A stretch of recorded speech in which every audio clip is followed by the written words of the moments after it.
तुम्हारा दिमाग तो नहीं खराब हो गया? हाँ, दिमाग तो खराब हुआ है। तुम उस आदमी के दोस्त हो भी कैसे सकते? बात हमारे जैसे होने या ना होने की नहीं अजलान, बात उस आदमी की है जो अकेली लड़कियों को देखकर उन्हें घुरते हुए गंदे रिमार्क्स पास करता है और उस पर मेरा शौहर खामोश रहता है। और भी बताऊं क्या? यार दुआ, तुमने ये सब करने के लिए मुझे मौका दिया था, फौरन तो तुम टेबल छोड़कर उठ गई थी वहाँ से।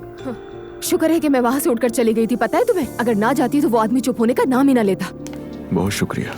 पहले बाबा ने और फिर उसके बाद अंकल ने और अब तुमने। बहुत अच्छी तरह मेरा बर्थडे बर्बाद कर दिया। तुम्हारा बहुत शुक्रिया।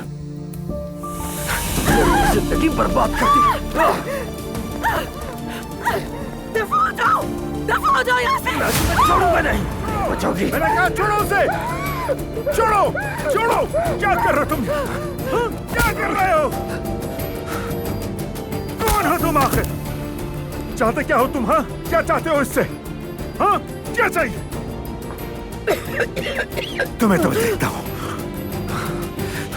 उठो उठो उठो उठो उठो उठो आराम से। ये आदमी कौन है जनाब?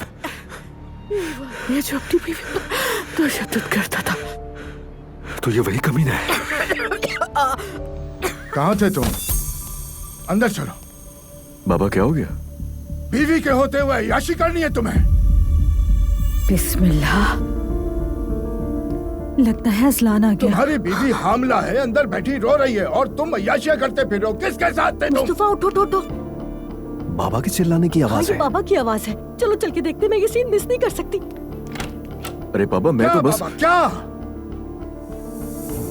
किसी गैर औरत के घर रात के इस पहर क्या कर रहे थे? खुदा का खौफ नहीं है तुम्हें? बीवी का लिहाज नहीं है तुम्हें? दुआ से मोहब्बत करता हूँ मैं, उसे धोखा नहीं दे सकता हूँ कभी। मुझे कहानियां मत सुनाओ, अपनी बीवी को बताओ। मैं इस घर में ऐसी जलालत बर्दाश्त नहीं करूंगा। सुना तुमने?